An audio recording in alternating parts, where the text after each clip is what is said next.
When I saw the production of Fun Home, Beth Malone's performance was riveting, and she was Tony nominated. Then I saw her in The Unsinkable Molly Brown in 2020 and was blown away by this performance. Now, this performance is being recorded and is getting its own album. And we are talking with Beth Malone. Beth, where have you been since The Unsinkable Molly Brown? Yeah, well, it's funny. I'm from Colorado, and when we closed unexpectedly that night, we went back to Colorado and have been hanging out here, a lot since then. But the pandemic, what it has done for actors is now we audition for things via Zoom. So I've booked a ton of things and have gone from coast to coast shooting these jobs that I get out of my closet in Colorado, which is kind of crazy. I have a little studio. I'm not there now. I'm at my mother-in-law's, but we have a little studio up in the mountains, and I go in there and I have these auditions and I do them like this. And then, once in a while I'll book one of those jobs and run out and do it. So I booked a series regular on a show for Apple. So I've been in New York shooting that until just last week. It's called City on Fire for Apple TV, and it will start airing in 23. So we've been shooting, since February. Can we see you doing more musical theater? Well, I would love to do more musical theater. I just haven't had any auditions for anything that I felt right for. Yeah, and Broadway, as it struggles to come back, there's going to be more and more things produced. I just don't know. I'm not sure about what is going to get made over the next few years that will have anything for me in it. I'm just not sure. I would love that to be the case. I'm writing something right now, right in the middle of writing a musical with the Indigo Girls, Emily Saliers.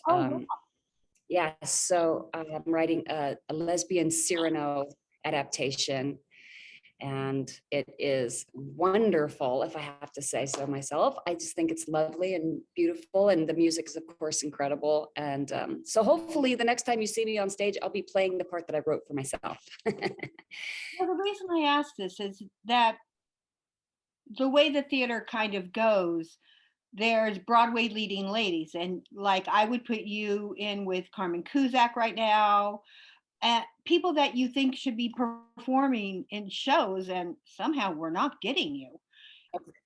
I used to be a performer, and I'm from LA originally. And when I did film, I used one name. When I did TV, I used another name. When I did musicals, I used another name. And when I did straight plays, I used another name, because back when I started, everybody was put in these little boxes. Yes. I wasn't sure what my box was. Right. So, no, I feel like there was definitely, that was a legitimate choice at that time, because there was a time in LA when I first got there, I was like, I just want to not let anybody know that I sing, because then they're gonna think of me in this certain way that will prevent me from being able to show all the other things. Absolutely. I think it's crazy in this business that you have to play games in order to work. It is a big game, though. This business is like it's sort of like a big game. I agree. Yeah. I agree. Tell us about how The Unsinkable Molly Brown went from 2020 to finally having a recording, because I'm so excited about this. We had a cast album scheduled. Of course, we were in our run. We were like, oh, and in 3 weeks, we'll go into the studio and we'll make this album, and then we'll come back and we'll do the show for like 4 more weeks. It'll be so fun. And then all of that went away one night when we decided to go down and do the show. And instead we went down and cleaned out our dressing rooms permanently. It was like we were on our way to do the show that night. And instead we said goodbye to each other, said goodbye to our set, goodbye to that theater, goodbye to the whole experience, just like boom. And boy, it was a bizarre feeling, I have to say, but we had this cast album planned at that moment, we didn't know it was going to be postponed for this long. Right. So when we went back in to record the cast album, we had to relearn the show. We had to we were kind of like, how does that go? Who sang what? You know, it was like that. Some people weren't available, like we're missing.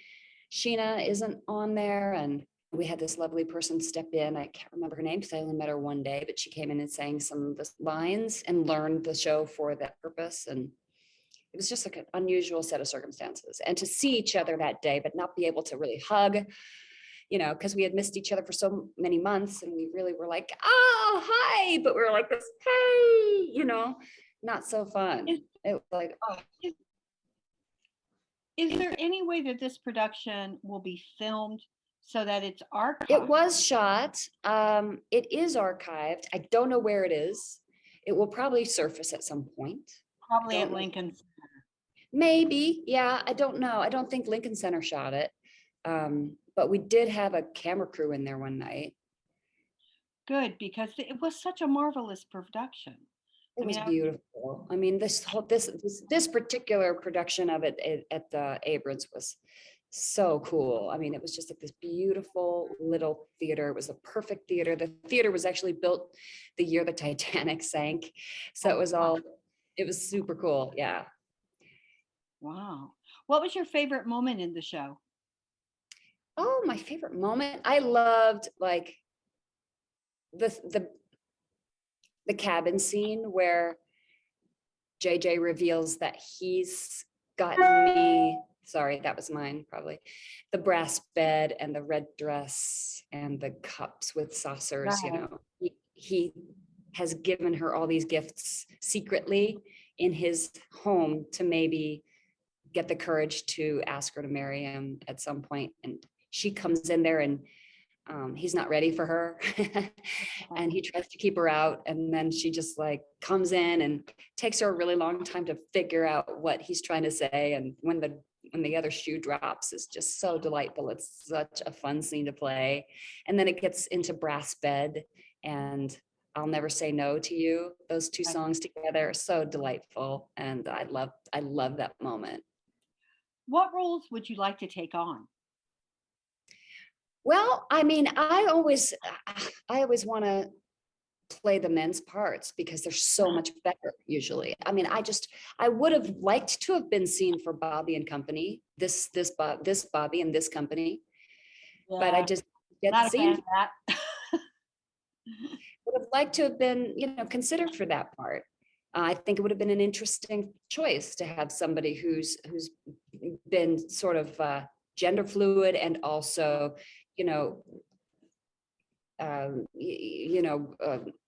pansexual, notoriously, I think that would have been an interesting choice for that. But, I didn't cast it and I couldn't convince.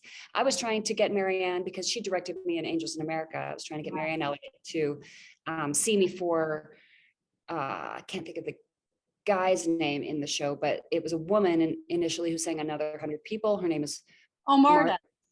Yeah, so I wanted to play Marta in this one and have at least Bobby have like a lesbian moment, right? Because in 2022 in New York City, if you're single at 35, you're going to flirt with women. There's going to be a moment. I just tried to convince her, and she said she would probably go for it, but Sondheim was not gonna be. Really? Yeah, that's what Marianne Elliott had and ended up telling me. But that's surprising considering his background. I know.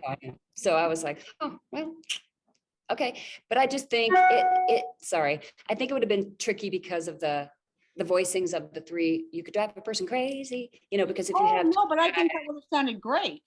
I do too, but whatever, didn't happen. Now they're closing, so it's like it's done. It's water under the bridge, but maybe someday. I'd like to know why you're 34, you're wondering what life is, and why do you have to be an alcoholic if you're a woman? That boggled my mind because either Maker's Mark put money in that production and there was product placement, or it was. It was, yeah, see. Because that's exactly what I said. Oh, product placements. Finally, they're doing it. Yeah, But did it. I don't think that just because you're 34 and not married doesn't mean that you're an alcoholic. And every single scene, she was drunk. And it Yeah. really boggled my mind. Mm.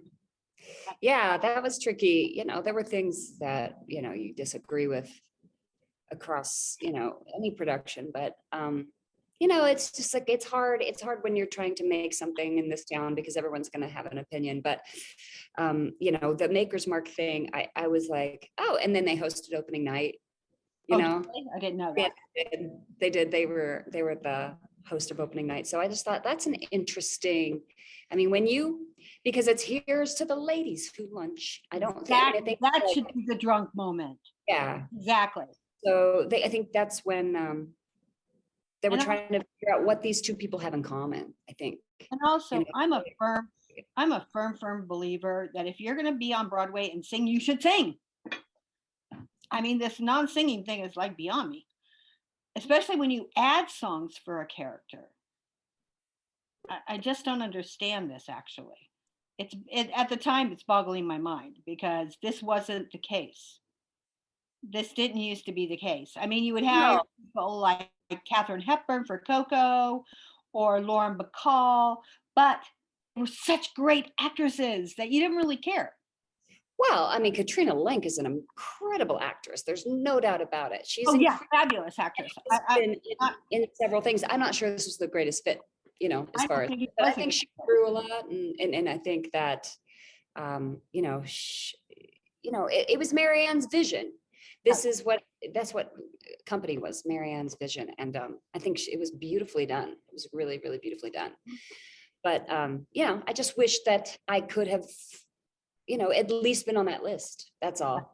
There's something about, you know, Fun Home. It was an amazing thing, but it was also a hindrance for the way people see me. So to Yeah, even I have get, to admit, I expected to see you with short hair. I really liked the long hair. oh yeah, well, I grew this during the pandemic, and then I started working like crazy with it. See, I that's think another it's more thing. flexible. It is, as far as like TV and film. I Yeah. show up like this, they know what to do with me. If I show up with a buzz cut, they're like, because I'm not the butchest thing in the world. So if they Right. want the buzz cut, person, that gender representation in television and film, they're not usually very creative. They want that person to be like a stone butch, which I can't show up as. I'm just not physically, genetically built that way, even Right. though if I feel that way inside, And it doesn't tiny. come out. I think everybody has that inside them. I think everybody does. But Well, I think you look beautiful with long hair. thank you. Thank you very I was much. like, wow, she has long hair. And I mean, that's so stupid to say, but it's really lovely. What can I tell you? Well, thank you. Um, It's interesting, like when I would come out to the stage door without my glasses on for Allison, and some people would say the most insane things like, "Oh, you're pretty. Oh my gosh," like that. It's like, I oh, know that I'm feeling. so happy for me that I was an attractive person because I'd been so homely on stage all night. This is my favorite question to ask people. They say that eyes are the windows of the soul, but I think songs are. What song or cycle of songs describes who Beth Malone is? Ooh, cycle of songs. Well, because in case you don't have one. Well, there's this song in Sunday in the Park with George. And it is, I can never think of the name of it because it's such a weird name, but it's sung by the old woman, the grandma, when You should have met her. You should have known that one. it's when George pushes her out and she says, changing, Oh yeah, yeah, yeah. it's changing. I see towers where there were trees, Sundays disappearing while we look. Quick, draw it all, Georgie.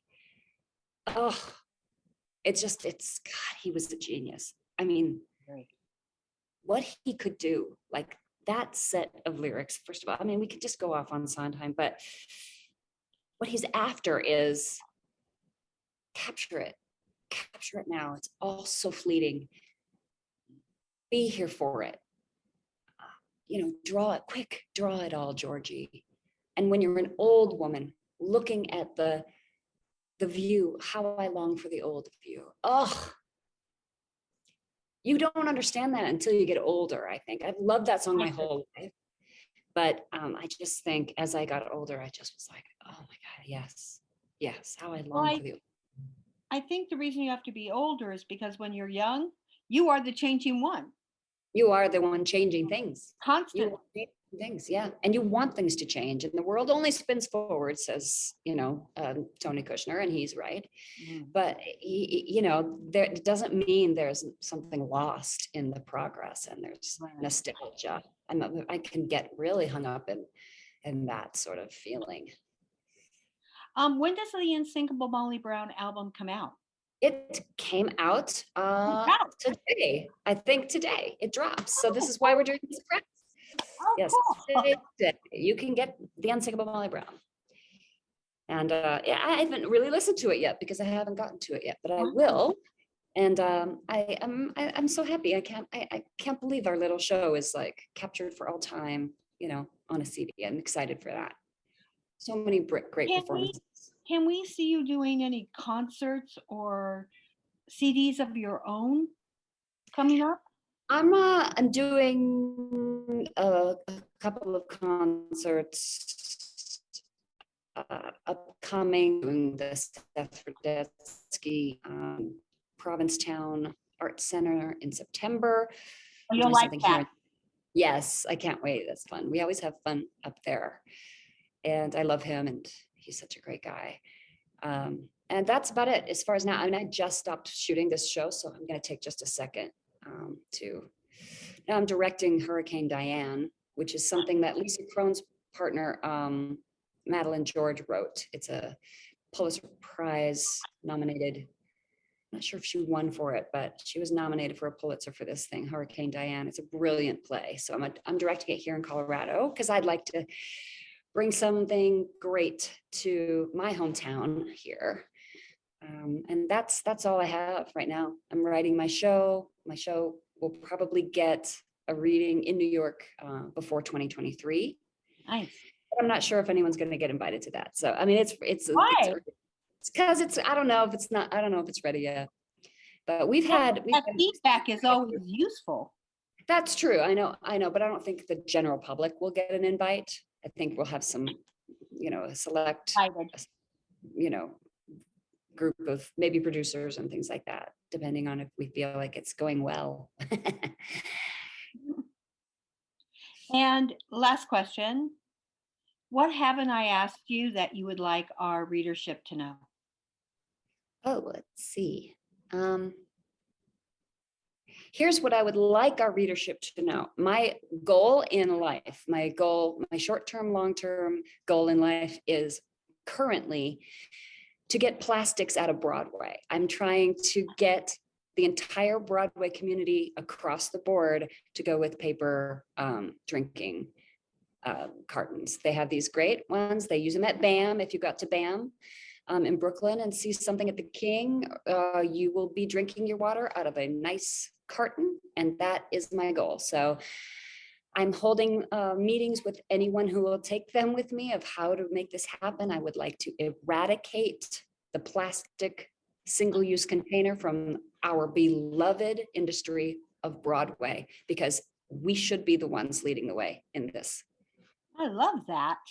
I always wanted to have water dispensers on street corners where you brought your own cup and you could pay 25 cents, 50 cents, whatever, and get water. I love that it should be free, because New York City has the best drinking water there is. Right. New York City has one of the best drinking water, chemically in the country. We have the cleanest, we have the lowest carcinogens and the lowest, anything that can hurt you. New York City's got, do not go to New Jersey and drink the water, but New York City, amazing. I'm actually living in New Jersey right now, and our county was told that we have the worst water in the country. And we're like, Because of so many manufacturing things that have happened, and it's gone right into the groundwater. So yeah. you may want to get a filter, but We actually have a saltwater yes, shower thing. that's and great. We only have filtered water. That's great. You have to do it. Yeah, that's great. Thank you for talking with us. So welcome for having me. It's a pleasure. And we wish you the best of luck in all your endeavors. Appreciate